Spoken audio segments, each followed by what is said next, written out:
नमस्कार दोस्तों, स्वागत है आपका हमारे YouTube channel online study DK में। दोस्तों आज हम आपके लिए लेकर आए हैं हिंदी भाषा में हिंदी वर्णमाला से संबंधित 100 अति महत्वपूर्ण प्रश्न। और ये प्रश्न जो है आपको यूपी टेट एग्ज़ाम जो कि आने वाली है उसके लिए काफ़ी उपयोगी रहेंगे और बहुत ही सिलेक्टेड क्वेश्चन हैं, विभिन्न एग्ज़ामों में पूछे भी गए हैं। तो चलिए और स्टार्ट करते हैं आज के हमारे हिंदी भाषा से संबंधित 100 अति महत्वपूर्ण प्रश्न। तो यहाँ पर सबसे पहला प्रश्न हमारा है, संयुक्त स्वर का एक उदाहरण है। देखिए, संयुक्त व्यंजन तो हम जानते हैं, परंतु यहाँ पर प्रश्न जो है हमारा संयुक्त स्वर का है। अब देखिए थोड़ा सा यहाँ पर चारों विकल्प को देख लेते हैं। फर्स्ट है यहाँ पर ई, सेकेंड है यहाँ पर ऊ, थर्ड है यहाँ पर अ और फोर्थ है ओ। तो यहाँ पर संयुक्त स्वर का उदाहरण कौन सा है? तो देखिए यहाँ पर आ ऊ अ जो है ये मूल स्वर हैं, यानी कि स्वतंत्र स्वर हैं, और ओ जो है ये दो स्वरों के संयुक्त होने से बन रहा है। तो इसलिए हम इस स्वर को यहाँ पर संयुक्त स्वर कहेंगे। अब यहाँ पर हमारे दो स्वर कौन कौन से हैं जो इसके अंदर ये जिनसे मिलकर के बन रहा है? तो यहाँ पर हम देखते हैं कि ओ जो है ये मिलकर बनता है अ और ऊ से। तो आ और ऊ से मिलकर के ये ओ बनता है। तो इस कारण से हम इसको यहाँ पर संयुक्त स्वर कहेंगे। चलिए, बहुत अच्छा प्रश्न था। अगला हमारा प्रश्न है, श व्यंजन का उच्चारण स्थान कौन सा है? तो स व्यंजन का उच्चारण स्थान यहाँ पर जो रहेगा वो रहेगा ऑप्शन ब, तालु। चलिए, अगला प्रश्न है हमारा, व वर्ण का उच्चारण स्थान कौन सा है? तो व वर्ण का उच्चारण स्थान जो होता है वो होता है दंत ओष्ठ। ऑप्शन स जो होगा ये हमारा यहाँ पर उत्तर हो जाएगा। चलिए, अगला प्रश्न है, निम्न में से कौन द्विगुण व्यंजन का उदाहरण है? तो द्विगुण व्यंजन के जो उदाहरण यहाँ पर हैं तो ये रहेंगे ड़ और ढ़ जो है ऑप्शन ब, ये हमारा यहाँ पर सही उत्तर होगा। चलिए, अगला प्रश्न है हमारा, बहुत ही अच्छा प्रश्न है, शब्दकोश में त्र किस वर्ण के बाद में आता है? तो देखिए यहाँ पर चारों विकल्प आपके सामने हैं। तो त्र वर्ण किस के बाद में आएगा शब्दकोश में? इसको जानने के लिए आप त्र जो होता है वो किन दो वर्णों से मिलकर के बनता है उस पर गौर कीजिएगा, तो आपको बिल्कुल यहाँ पर उत्तर क्लियर हो जाएगा। देखिए, त्र जो होता है ये त और र से मिलकर के बनता है। तो यहाँ पर शब्दकोश में त्र जो रहेगा वो त के बाद आएगा। तो ऑप्शन स जो होगा ये हमारा यहाँ पर सही उत्तर होगा। चलिए, अगला प्रश्न है, ङ का उच्चारण स्थान कौन सा है, या ङ का उच्चारण स्थान क्या है? तो देखिए, ये ङ जो है ये हमारे क वर्ण का पंचम वर्ण है। तो इसका जो उच्चारण स्थान हमारा रहेगा वो रहेगा कंठ। ऑप्शन ब होगा हमारा यहाँ पर उत्तर। चलिए, अगला प्रश्न है, निम्नलिखित व्यंजनों में से कौन सा व्यंजन ऊष्म व्यंजन है? तो यहाँ पर ऊष्म व्यंजन हमारा कौन सा रहेगा? तो यहाँ पर उत्तर रहेगा हमारा ऑप्शन स जो होगा ये, जिसमें श ये ऊष्म व्यंजन है। अब ऊष्म व्यंजन ऐसे व्यंजन होते हैं जिनका हम जब उच्चारण करते हैं तो हमारी सांस के साथ जब घर्षण होता है वायु का तो सांस गर्म होती है, तो इसलिए इन व्यंजनों को हम कहते हैं ऊष्म व्यंजन। चलिए, अगला प्रश्न हमारा है, क वर्ण उच्चारण की दृष्टि से क्या है? तो क वर्ण जो है ये उच्चारण की दृष्टि से कौन सा होता है? तो क वर्ण जो है ये होता है कंठ। तो ऑप्शन ब होगा यहाँ पर हमारा सही उत्तर। चलिए, अगला प्रश्न है, वर्ग के द्वितीय व चतुर्थ व्यंजन क्या कहलाते हैं? तो देखिए, वर्ग के द्वितीय और चतुर्थ व्यंजन जो होते हैं ये कहलाते हैं महाप्राण। अब थोड़ा सा एक उदाहरण लेते हैं, जैसे क है। अब क वर्ग की यदि हम बात करते हैं तो उसमें हम क है, ख है, ग है और घ है और ङ है। तो इसमें दूसरा वर्ण हमारा ख और चौथा वर्ण घ। अब जैसे ही आप इनका उच्चारण करेंगे तो इनमें आपके मुंह से वायु ज़्यादा निकलती है, आपको ज़्यादा वायु का प्रयोग करना पड़ता है इनको उच्चारित करने के लिए, दूसरे और चौथे को। ऐसे ही हम क वर्ग के बाद च वर्ग को देखेंगे या अगले वर्ग को देखेंगे तो सभी के अंदर दूसरा और जो चौथा वर्ण हमारा होगा ये महाप्राण होगा। जैसे हम क और ख बोलते हैं तो ख में हमारे मुंह से ज़्यादा वायु निकलती है, तो ये महाप्राण हुआ। अब एक प्रश्न और यहाँ से बन जाता है हमारा, दूसरा और चौथा जो है ये सभी वर्गों के महाप्राण रहेंगे। अब देखिए क है, ग है, ग है, तो ये अल्प प्राण होते हैं। तो इस प्रकार से प्रश्न बन सकता है कि पहला, तीसरा, पांचवा वर्ण जो है या व्यंजन जो है वो क्या कहलाते हैं, तो ये अल्प प्राण कहलाते हैं। तो आप थोड़ा सा ध्यान रखिएगा। अगला प्रश्न हमारा है, जिन ध्वनियों के संयोग से शब्दों का निर्माण होता है उन्हें क्या कहते हैं। तो देखिए जिन ध्वनियों से शब्दों का निर्माण होता है उन्हें हम कहते हैं वर्ण। ऑप्शन द होगा यहाँ पर हमारा सही उत्तर। चलिए अगला प्रश्न है, ए और ए का उच्चारण स्थान कौन सा है। तो इनका जो उच्चारण स्थान होगा ये होगा कंठ तालु। कंठ तालु दोनों से इनका उच्चारण होता है। अगला हमारा प्रश्न है, स्वरों की संख्या कितनी मानी गई है। तो स्वरों की संख्या जो है ये मानी गई है, ऑप्शन स होगा हमारा उत्तर। 11 स्वर जो होते हैं ये माने गए हैं। चलिए अगला प्रश्न है, हिंदी मानक वर्णमाला में कुल कितने वर्ण हैं। देखिए बैंक के एग्जाम में ये पूछा गया था प्रश्न, तो हिंदी वर्णमाला के अंदर कुल कितने वर्ण हैं, तो उसके अंदर 52 वर्ण जो हैं ये इसमें होते हैं। चलिए अगला प्रश्न है, अंतस्थ व्यंजनों की संख्या कितनी है। अंतस्थ व्यंजन जो है इनकी संख्या कितनी होती है। तो अंतस्थ व्यंजन क्या होते हैं, पहले हम थोड़ा सा इसके बारे में जानते हैं। देखिए अंतस्थ व्यंजन जो होते हैं ये कुछ ऐसे व्यंजन होते हैं जिनका उच्चारण जब हम करते हैं तो ये व्यंजन हमारे मुंह के भीतर ही रह जाते हैं, तो इन व्यंजनों को हम अंतस्थ व्यंजन कहते हैं। और इनकी संख्या कितनी होती है, तो इनकी संख्या होती है ऑप्शन ब जो होगा 4। अब ये 4 कौन कौन से होते हैं ये भी आपको ध्यान रखना है। य, र, ल और व, ये चारों अंतस्थ व्यंजन होते हैं। चलिए अगला प्रश्न था, हिंदी वर्णमाला को कितने भागों में विभक्त किया गया है।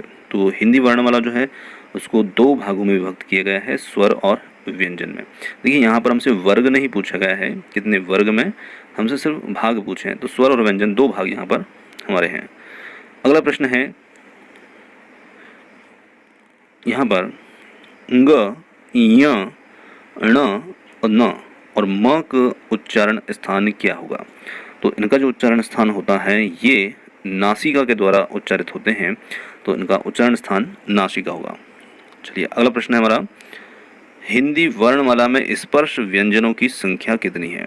अब देखिए बात करते हैं यहाँ पर स्पर्श व्यंजन की। तो स्पर्श व्यंजन जो होते हैं, स्पर्श का मतलब होता है टच करना, छूना।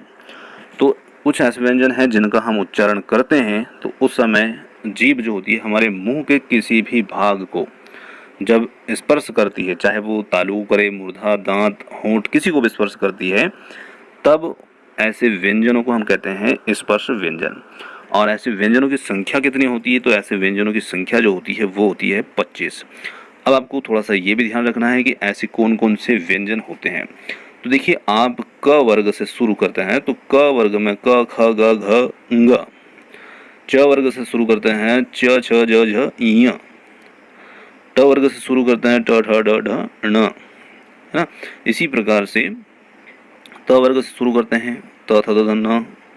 तो जो 5 वर्ग हैं हमारे, क वर्ग, च वर्ग, ट वर्ग, त वर्ग और प वर्ग, इन सभी वर्गों में 5-5 वर्ण हैं और 5 ही वर्ग हैं।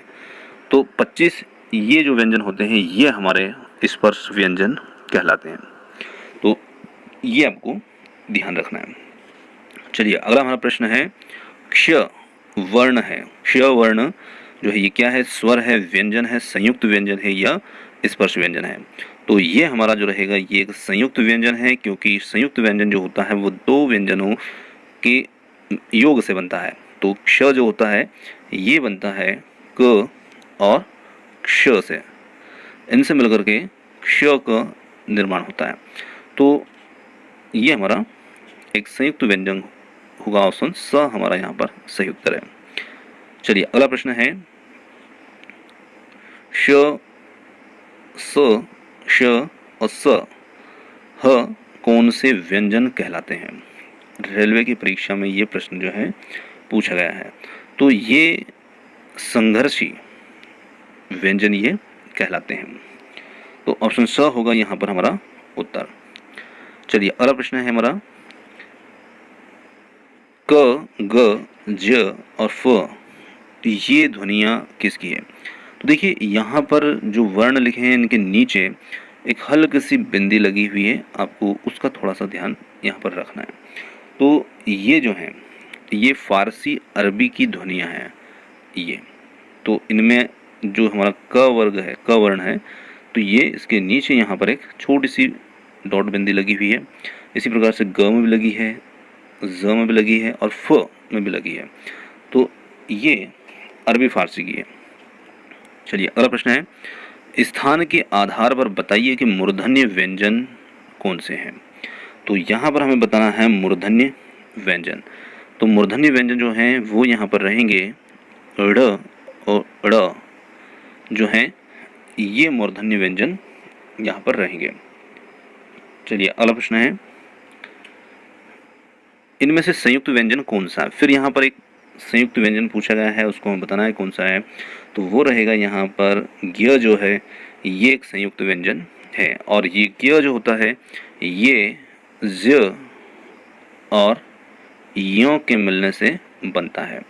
तो इस प्रकार से ये यहाँ पर एक संयुक्त व्यंजन होगा। चलिए अगला प्रश्न है, निम्नलिखित में से कौन सा व्यंजन उच्चारण की दृष्टि से दंत नहीं है? तो जो दंत व्यंजन नहीं है उसे हमें यहाँ पर देखना है। तो दंत व्यंजन कौन सा नहीं है? तो यहाँ पर जो ट है ये दंत व्यंजन नहीं है। चलिए अगला प्रश्न है, घ का उच्चारण स्थान क्या है? तो घ का उच्चारण स्थान जो है ये यहाँ पर रहेगा कंठ से, क्योंकि क वर्ग जो है हमारा ये कंठ को स्पर्श करते हैं। चलिए अगला प्रश्न है, निम्न में से बताइए किस शब्द में द्वित्व व्यंजन है? तो यहाँ पर हमारा जो उत्तर होगा द्वित्व व्यंजन वो है ऑप्शन श दिल्ली। चलिए अगला प्रश्न है, ज्ञ वर्ण किन वर्णों के संयोग से बना है? तो अभी हमने देखा ज्य और य से मिलकर के ये बनता है, तो ऑप्शन ब होगा यहाँ पर हमारा सही उत्तर। चलिए अगला प्रश्न है, वर्ण के प्रथम, तृतीय और पंचम वर्ण क्या कहलाते हैं? तो आपने पहले प्रश्न को ध्यान दिया हो, महाप्राण अल्पप्राण से संबंधित बात जहाँ पर हुई थी, तो वहाँ पर हमने देखा था कि दूसरा और चौथा वर्ण जो होता है प्रत्येक वर्ग का वो महाप्राण होता है, और प्रथम, तृतीय और पंचम अल्प प्राण होते हैं, जिनके उच्चारण करने से आपके मुंह से कम वायु निकलती है, वो अल्प प्राण कहलाते हैं। चलिए अगला प्रश्न है, क्ष ध्वनि किसके अंतर्गत आती है? तो इसे हम देख चुके हैं, फिर भी प्रश्न यहाँ पर आया है। तो ये एक संयुक्त वर्ण है जो कि क और क्ष से मिलकर के बनता है। चलिए अगला प्रश्न है, निम्न में से कौन सा वर्ण व्यंजन है? तो यहाँ पर व्यंजन को पूछा गया है, तो व्यंजन कौन सा है? तो यहाँ पर क्लियर दिख रहा है, ऑप्शन स जो होगा ये हमारा उत्तर होगा। म जो है ये यहाँ पर वर्ण व्यंजन है। अगला प्रश्न है, शब्दकोश में ज्ञ किस वर्ण के बाद आता है? बहुत अच्छा प्रश्न है। और ज्ञ जो होता है ये कौन से वर्ग के बाद में आता है? तो ये आएगा ज के बाद में, क्योंकि ज्ञ जो होता है ये ज्य और य से मिलकर के बनता है, तो निश्चित ही शब्दकोश में ये ज के बाद में आएगा। चलिए अगला प्रश्न है, त्र किन वर्णों के मेल से बना हुआ है? तो ये हम देख चुके हैं, त्र जो है ये कौन कौन से वर्णों से मिलकर के बना है? तो ये बना है ऑप्शन त, यहाँ पर होगा हमारा इसका सही उत्तर। त और र से मिलकर के ये बना हुआ है। अब देखिए त और र यहाँ पर भी दिए हैं ऑप्शन ब में, पर आपको ध्यान ये रखना है कि जिस त के नीचे ये हलंत लगा होता है, तो कहने का मतलब है कि ये बिना स्वर के स्वतंत्र रूप से लिखा गया वर्ण है, और ये वर्ण है यहाँ पर, तो ही हमारा त्र यहाँ पर बनेगा। यदि हम इसको नहीं लगाते हैं तो उस स्थिति में ये त्र नहीं होगा। तो थोड़ा सा ध्यान आपको इस बात का जरूर रखना है। अगला प्रश्न है हमारा, इनमें से कौन सा वर्ण जो है, कौन सा मानक वर्ण नहीं है? तो मानक वर्ण का मतलब है जो पूरी तरह मान्य नहीं है। तो यहाँ पर हम देखते हैं ऑप्शन अ जो है, यहाँ पर आप देखते हैं तो यहाँ पर क्या लिखा हुआ है। तो ऑप्शन अ के अंदर देखते हैं तो ये हम लिखते हैं इस प्रकार से ख। तो देखिए इस प्रकार से ख लिखना जो है वो गलत होता है।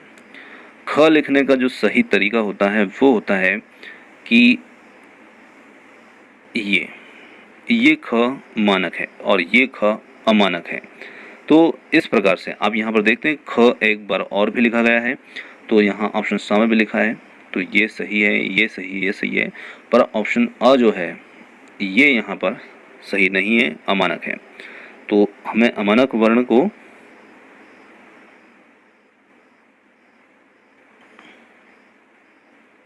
देखना था।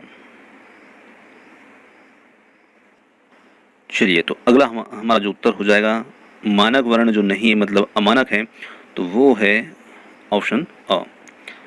अगला प्रश्न की ओर बढ़ते हैं। ट वर्ण का उच्चारण स्थान क्या है? तो ट वर्ण का जो उच्चारण स्थान होता है वो कौन सा होता है? तो ट वर्ण जो है ये मूर्धन्य, ऑप्शन ब जो होगा ये हमारा यहाँ पर सही उत्तर हो जाएगा। चलिए अगला प्रश्न है। फ का उच्चारण स्थान क्या है? अब हमें यहाँ पर देखना है प फ ब भ म वाले वर्ण को, यानी कि प वर्ग को, और ये जो होते हैं ये हमारे होंठों को स्पर्श करते हैं। तो उस स्थिति में ये दंत ओष्ठ जो है, दांत और होंठों को, तो दंत ओष्ठ ये होंगे। व्यंजन को अन्य किस नाम से भी जाना जाता है? व्यंजन को अन्य किस नाम से भी जाना जाता है? तो व्यंजन को अन्य हल नाम से भी जाना जाता है। चलिए अगला प्रश्न है। च व्यंजन का उच्चारण स्थान कौन सा है? तो च व्यंजन का जो उच्चारण स्थान होगा ये होगा तालु, ऑप्शन द जो होगा ये हमारा यहाँ पर सही उत्तर होगा।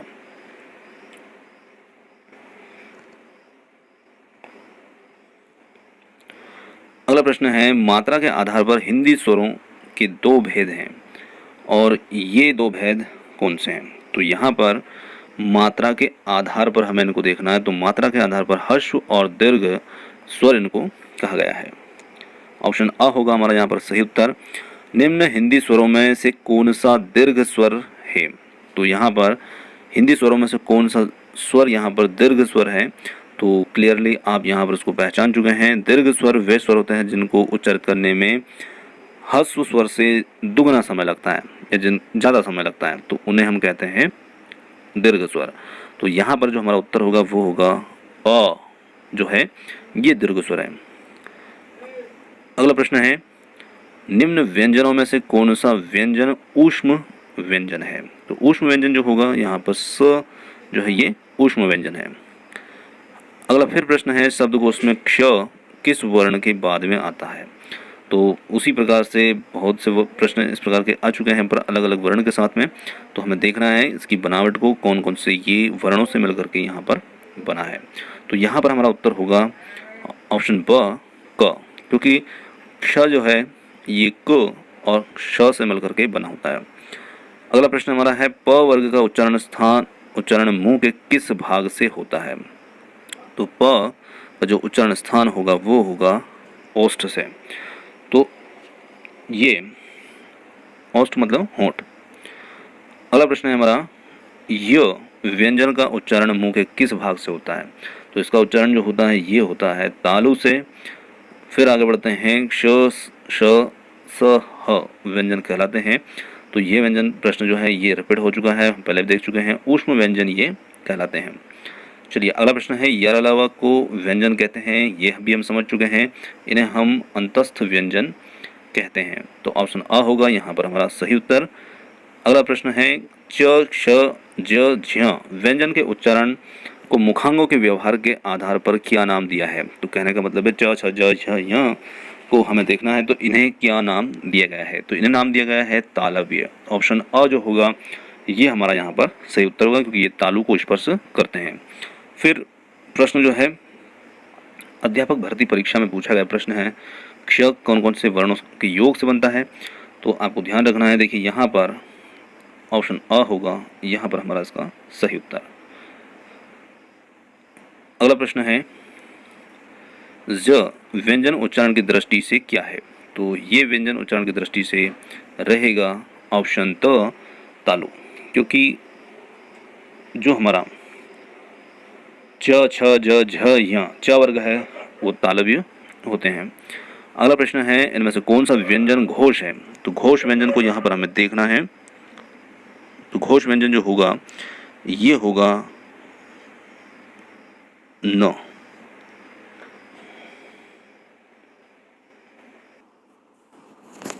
अगला प्रश्न है हमारा,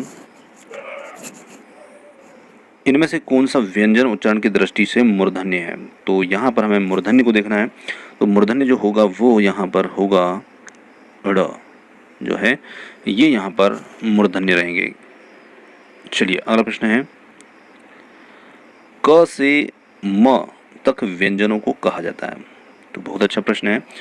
क से म तक के जो व्यंजन होते हैं, तो हमने देखा क वर्ग से च वर्ग, प वर्ग, ट वर्ग और सभी पांचों वर्ग मिलकर के क च ट त और प। और प वर्ग में हम देखते हैं उसका अंतिम वर्ण जो होता है वो म होता है, प भ भ भ म। तो ये सभी 25 जो होते हैं इन्हें हम कहते हैं स्पर्श व्यंजन। ऑप्शन अ होगा ये हमारा सही उत्तर।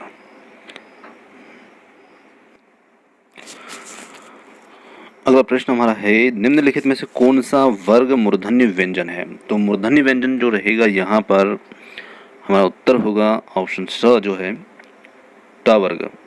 ये वर्ग मूर्धन्य वर्ग यहाँ पर रहेगा। चलिए अगला प्रश्न है,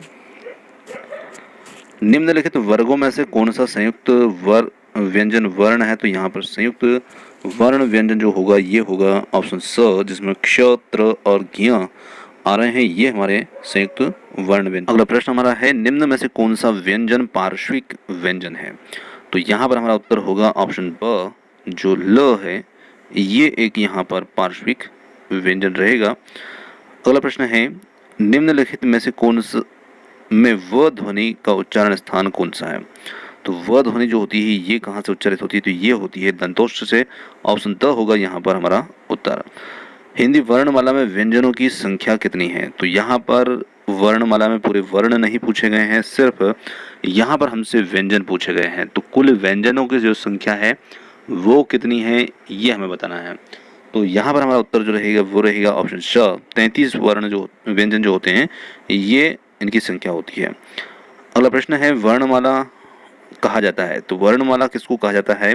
तो वर्णमाला बहुत ही सरल सा प्रश्न है, वर्णों के समूह को ही वर्णमाला हम कहते हैं। ऑप्शन ब होगा यहाँ पर हमारा सही उत्तर।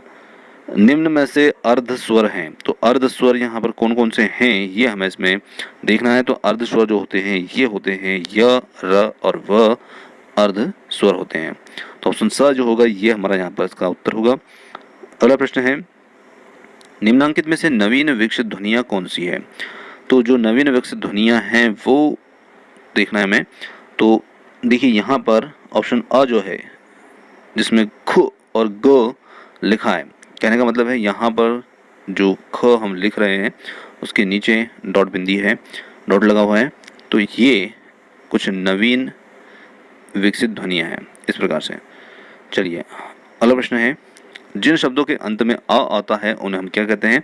तो ऐसे शब्दों को हम कहते हैं अकारांत। ऑप्शन द होगा यहाँ पर हमारा इसका सही उत्तर। चलिए अगला प्रश्न है, निम्नलिखित में से कौन सा समूह अघोष एवं अल्प प्राण दोनों है? तो अघोष और अल्प प्राण वाले समूह को हमें यहाँ पर इसमें देखना है। तो वो समूह होगा ऑप्शन स, जो है क, च, त और प। ये अघोष और अल्प प्राण है। तो देखिए अल्प प्राण जिनमें कम मात्रा में वायु निकलती हो, तो पहला, तीसरा और पांचवा वर्ण जो होता है वो हमारा इसमें आता है। और अघोष मतलब कि जो जिनका घर्षण हमारी सांसों के साथ हमारे मुंह में ना हो वो अघोष होते हैं। हिंदी वर्णमाला में अयोगवाह वर्ण कौन से होते हैं? तो अयोगवाह वर्ण जो होते हैं वो होते हैं दो, अम और अह जो होते हैं। ऑप्शन ब होगा यहाँ पर हमारा इसका सही उत्तर। अगला प्रश्न है हमारा, हंस में लगा चिन्ह कहलाता है? तो आप देखते हैं यहाँ पर हंस में एक छोटा सा बिंदी लगी हुई है ऊपर, ये बिंदी या चिन्ह क्या कहलाता है? तो इसे हम अनुस्वार कहते हैं। तो ऑप्शन अ होगा यहाँ पर हमारा सही उत्तर। चलिए अगला प्रश्न है, चांद शब्द में लगा चिन्ह क्या कहलाता है? तो देखिए यहाँ पर इस चिन्ह की बात हो रही है, तो इसमें और शब्द लिखा है यहाँ पर चांद, तो इसमें लगा हुआ शब्द क्या कहलाता है? तो ये अनुनासिक कहलाता है। ऑप्शन द होगा यहाँ पर इसका सही उत्तर। घोष का अर्थ है, तो घोष शब्द का क्या अर्थ होता है? तो इसका अर्थ होता है नाद। ऑप्शन स होगा यहाँ पर हमारा इसका उत्तर। क्ष ध्वनि किसके अंतर्गत आती है? तो क्ष ध्वनि को हम किसके अंतर्गत रखेंगे? क के अंतर्गत, च के अंतर्गत या त के अंतर्गत, इनमें से कोई नहीं। तो यहाँ पर इसे हम रखेंगे क वर्ग के, क के अंतर्गत, क्योंकि ये क और श से मिलकर के बनता है। तो जिन ध्वनियों के उच्चारण में श्वास जिह्वा के दोनों ओर से निकल जाती है कहलाते हैं। तो ऐसी ध्वनियों को हम कहते हैं पार्श्विक ध्वनि। ऑप्शन स जो होगा ये हमारा सही उत्तर का, मतलब जिह्वा के दोनों ओर से ध्वनि निकलती है तो वो पार्श्विक। भाषा की सबसे छोटी इकाई है, तो भाषा की सबसे छोटी इकाई कौन सी होती है? तो भाषा की सबसे छोटी इकाई जो होती है ये होते हैं वर्ण। चलिए अगला प्रश्न है, अघोष वर्ण कौन सा है? तो अघोष वर्ण मतलब जो घर्षण करता हुआ ना उच्चारित हो उसे हम अघोष वर्ण कहते हैं। तो ये कौन सा होगा? तो स जो है ये एक अघोष वर्ण है। चलिए अगला प्रश्न है, निम्न में से अल्प प्राण वर्ण कौन सा है? तो हम देख चुके हैं अल्प प्राण महाप्राण को पहले, तो यहाँ पर हमें सिर्फ उसको पहचानना है। तो ब जो है क और ग, ऑप्शन ब क और ग मतलब पहला और तीसरा जो वर्ण आ रहा है इसमें ये हमारे अल्प प्राण है। निम्न में से नासिक के व्यंजन कौन सा है? तो नासिक के व्यंजन जो नासिका के द्वारा उच्चारित होते हैं तो यहाँ पर कौन से? तो आप देखेंगे ऑप्शन ब में या दे रखा है जिसको हम बोलते हैं उच्चारित करते हैं, तो उसी से हमें पता लग जाता है। तो ये एक नासिक व्यंजन है। अगला प्रश्न है, निम्न में से कंठ ध्वनिया कौन सी है जो कंठ के द्वारा उच्चारित होती है? तो क वर्ग जो है यही हमारा कंठ ध्वनिया होती है, क ख ग घ ङ। तो ऑप्शन अ यहाँ पर हमारा उत्तर हो जाएगा। अगला प्रश्न है, अ स्वर कहलाता है, तो अ स्वर क्या कहलाता है? विवृत स्वर, संवृत स्वर या अर्ध विवृत स्वर या अर्ध संवृत स्वर? तो ये कहलाता है विवृत स्वर। ऑप्शन अ जो होगा ये हमारा उत्तर होगा। अगला प्रश्न है, मध्य स्वर हैं, बहुत ही अच्छा प्रश्न आया है, मध्य स्वर हैं, तो मध्य स्वर कौन से यहाँ पर हैं? यहाँ पर मध्य स्वर जो रहेगा वो रहेगा ऑप्शन ब, जिसके अंदर स्वर आ रहा है अ। अब थोड़ी सी यहाँ पर बात कर लेते हैं कि मध्य स्वर जो होते हैं ये क्या होते हैं। तो देखिए कुछ स्वर जो होते हैं जब हम उनका उच्चारण करते हैं तो जिह्वा अग्र, पश्च या मध्य स्थिति में होती है, तो उसी आधार पर इनको बांटा जाता है। तो उस स्थिति में इनको अग्र और पश्चिम मध्य स्वर इनको नाम दे दिया जाता है। तो अगला प्रश्न हमारा है, पश्च स्वर है। अब यहाँ पर हमें देखना है पश्च स्वर कौन सा है। तो पश्च स्वर जो रहेगा वो रहेगा ई और आ, ये पश्च स्वर हैं। इनको उच्चारित करते हैं तो जीवा पश्च स्थिति में रहती है। अगला फिर यहाँ पर अग्र स्वर हैं, तो अग्र स्वर जो रहेंगे ये रहेंगे ऑप्शन द, जिसके अंतर्गत आ रहा है ए। चलिए अगला प्रश्न है, दीर्घ स्वर नहीं है, तो यहाँ पर हमें देखना है कौन सा स्वर दीर्घ स्वर नहीं है। तो दीर्घ स्वर जो नहीं है वो हमें देखना है, तो ऑप्शन अ, जिसके अंदर अ दे रखा है ये एक दीर्घ स्वर नहीं है। सरल सा प्रश्न है। अगला हमारा प्रश्न है, स्र स्र व्यंजन किन दो व्यंजनों से मिलकर के बना हुआ है? तो ये मिलकर बना हुआ है ऑप्शन स, जिसके अंदर श और र से मिलकर के ये बना हुआ है। फिर अगला प्रश्न है हमारा, ड़ और ढ का व्यंजन वर्ग है, तो इनका व्यंजन वर्ग जो है ये कौन सा होगा? तो यहाँ पर इनका व्यंजन वर्ग जो होगा मूर्धन्य और उक्षिप्त ये होंगे। चलिए अगला प्रश्न है, व्यंजन गुच्छ का उदाहरण कौन सा शब्द है? तो व्यंजन गुच्छ का उदाहरण शब्द यहाँ पर जो रहेगा ये रहेगा च्यवनप्राश। ऑप्शन द जो है ये यहाँ पर हमारा उत्तर होगा। चलिए, निम्नलिखित में से कौन स्वर नहीं है? तो जो यहाँ पर स्वर नहीं है उसे हमें देखना है। तो अ, उ, ए और या द में देखते हैं या दे रखा है, तो ये स्वर नहीं है। ऑप्शन द होगा यहाँ पर हमारा उत्तर। निम्न में से कौन सा वर्ण संयुक्त व्यंजन नहीं है? तो संयुक्त व्यंजन जो नहीं है उसे हमें यहाँ देखना है। तो यहाँ पर ऑप्शन स जो है, जिसके अंदर री दे रखा है ऋषि, ये संयुक्त व्यंजन नहीं है। अगला प्रश्न है हमारा, निम्नलिखित में से कौन ट वर्ग नहीं है? जो ट वर्ग में नहीं है उसे हमें देखना है। तो ट वर्ग में नहीं आता है दो, जो लिखा है दो, ये नहीं है। निम्न में से कौन सा घोष वर्ण है? तो देखिए, घोष वर्ण जो होते हैं,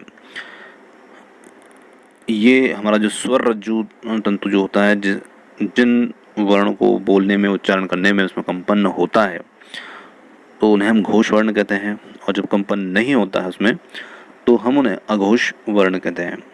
तो यहाँ पर आपको ध्यान रखना है कि हर वर्ग का, चाहे क वर्ग हो, त वर्ग हो, ट वर्ग हो, प वर्ग हो, तो हर वर्ग के प्रथम दो वर्ण जो होते हैं वो जो होते हैं अघोष होते हैं। और हर वर्ग के पीछे के जो तीन वर्ण होते हैं, जैसे क वर्ग की बात करें तो क और ख ये अघोष हैं, और ग, घ, ग ये तीनों घोष हैं। तो यहाँ पर हमारा जो घोष वर्ण रहेगा वो रहेगा ऑप्शन स के अंदर दिया है म। और एक और बात आपको ध्यान रखना है यहाँ पर कि घोष वर्ण जो होते हैं इनकी संख्या 31 होती है और अघोष की संख्या 13 होती है। चलिए अगला प्रश्न है, कौन सा अमानक वर्ण है? तो अमानक वर्ण यहाँ पर कौन सा है? तो यहाँ पर आप देख सकते हैं ऑप्शन श के अंदर दिया है, ये एक अमानक वर्ण है। अगला प्रश्न हमारा है, निम्न में से लुंठित व्यंजन कौन सा है? तो लुंठित व्यंजन जो रहेगा ऑप्शन स, जिसके अंदर दिया है र, ये एक लुंठित व्यंजन है। अ, ई, उ को कहा जाता है, तो इन्हें कौन से स्वर कहा जाता है? दीर्घ स्वर, ह्रस्व स्वर। तो सरल सा प्रश्न है, इन्हें हम ह्रस्व स्वर कहते हैं। अगला प्रश्न है, निम्नलिखित में से द्वित्व व्यंजन का उदाहरण है। देखिए, द्वित्व व्यंजन में क्या होता है कि दो व्यंजन आते हैं, जिसमें एक व्यंजन जो होता है जिसमें आधा रहता है वर्ण और दूसरा पूरा रहता है। कहने का मतलब है कि एक व्यंजन बिना स्वर के साथ होता है और एक स्वर के साथ आता है। तो ऐसे एक ही व्यंजन होता है पर एक स्वर के साथ और एक बिना स्वर के साथ। तो हम यहाँ पर देखते हैं ऑप्शन द के अंदर दिया है कुत्ता। कुत्ता के हम इस प्रकार से लिखते हैं जैसे ये। तो यहाँ पर देखते हैं कि त यहाँ आधा ता है, यहाँ पूरा है, तो ये ता स्वर के साथ है और ये बिना स्वर के यहाँ पर उच्चारित हो रहा है। तो इस शब्द को हम यहाँ पर कहेंगे कि इसमें द्वित्व व्यंजन है। तो ऑप्शन द होगा यहाँ पर हमारा सही उत्तर। औ में किन दो स्वरों की संधि है? तो औ के अंदर जो दो स्वरों की संधि है वो यहाँ पर है अ और ओ की। ऑप्शन द यहाँ पर हमारा उत्तर होगा। ए में किन दो स्वरों की संधि है? तो इसके अंदर जो संधि रहेगी वो रहेगी अ और ई की। चलिए अगला है, ओम ध्वनि के उच्चारण में स्वर का कौन सा रूप प्रकट होता है? दीर्घ, ह्रस्व या प्लुत, या इनमें से कोई नहीं है। तो इसके अंदर प्लुत स्वर का उच्चारण प्रकट होता है। अब प्लुत स्वर क्या होता है? तो देखिए, स्वरों को हम ह्रस्व, दीर्घ और प्लुत स्वरों में बांटते हैं। तो ह्रस्व जिनका उच्चारण करने में हमें थोड़ा कम समय लगता है, दीर्घ का उच्चारण करने में ज़्यादा लगता है, ह्रस्व की अपेक्षा इनमें दुगुना समय लगता है, और प्लुत में ह्रस्व से तिगुना समय लगता है। तो प्लुत स्वर जो होते हैं इनका उच्चारण दीर्घ स्वर से भी अधिक लंबे समय तक होता है, तो ये प्लुत स्वर होते हैं। चलिए अगला प्रश्न है, निम्नलिखित में से महाप्राण ध्वनि है? तो महाप्राण ध्वनि इनमें से कौन सी है? तो यहाँ पर महाप्राण ध्वनि जो है वो है ध। चलिए अगला प्रश्न है, निम्न में से तालव्य व्यंजन है? तो तालव्य व्यंजन जो है वो यहाँ पर है ऑप्शन ब, जिसके अंदर दिया च। सघोष वर्ण का सही वर्ग है? तो अभी हमने चर्चा की थी, सघोष वर्ण जो होते हैं हर वर्ग में पीछे के जो तीन वर्ण होते हैं वो सघोष होते हैं। तो सघोष यहाँ पर कौन से रहेंगे? तो यहाँ पर जो रहेंगे ऑप्शन स के अंदर, जिसमें दिया है ड़ और ड़, ये सघोष वर्ण रहेंगे। चलिए अगला प्रश्न है, स्वर तंत्रियों के कंपन के आधार पर व्यंजन के भेद हैं? तो स्वर तंत्रियों के कंपन के आधार पर व्यंजन के जो भेद बताए गए हैं वो बताए गए हैं, अभी हमने चर्चा की थी, दो प्रकार के। और दो प्रकार कौन कौन से? अघोष और घोष, या अघोष और सघोष भी कह सकते हैं, या सिर्फ घोष कह दें। चलिए अगला प्रश्न है, क्ष उक्त वर्ण कहलाता है, तो ये वर्ण क्या कहलाता है? तो ये वर्ण कहलाता है मूर्धन्य। ऑप्शन द होगा हमारा उत्तर। अगला प्रश्न है, श किस उच्चारण स्थान से उच्चारित होता है? तो ये उच्चारित होता है ऑप्शन स तालव्य से, ये हमारा उत्तर हो जाएगा। चलिए अगला प्रश्न है, निम्न में से अर्ध विवृत स्वर हैं, तो अर्ध विवृत स्वर जो रहेंगे ये रहेंगे ऑप्शन स, इसमें अ और आ दिए हैं। अगला है, अनुस्वार किन ध्वनियों को कहा जाता है? तो अनुस्वार जो होते हैं ये हम कौन सी ध्वनियों को कहते हैं? तो स्वर के बाद आने वाली जो नासिक की ध्वनियाँ होती है उन्हें हम अनुस्वार ध्वनियाँ कहते हैं। चलिए अगला प्रश्न हमारा, वे ध्वनियाँ जिनके उच्चारण में हवा निर्बाध रूप से मुख से या नाक से बाहर निकल जाती है वे कहलाती हैं। तो ऐसी ध्वनियों को हम क्या कहते हैं? तो ऐसी ध्वनियों को ही हम स्वर कहते हैं। चलिए अगला प्रश्न है, जिस स्वर के उच्चारण में मुख स्रावादि खुला हुआ होता है कहलाता है? तो वो कहलाता है ऑप्शन द विवृत स्वर। तो दोस्तों यहाँ पर आज के हमारे हिंदी वर्णमाला से संबंधित 100 जो प्रश्न थे ये समाप्त होते हैं। और प्रश्न आपको कैसे लगे कमेंट्स करके ज़रूर बताइएगा। वीडियो पसंद आता है तो वीडियो को लाइक शेयर और चैनल को सब्सक्राइब करना ना भूलेगा। और आप हमारे साथ में समय तक बने रहें, इसके लिए बहुत बहुत धन्यवाद। Thank you so much. मिलते हैं जल्दी ही एक और नए किसी वीडियो के साथ।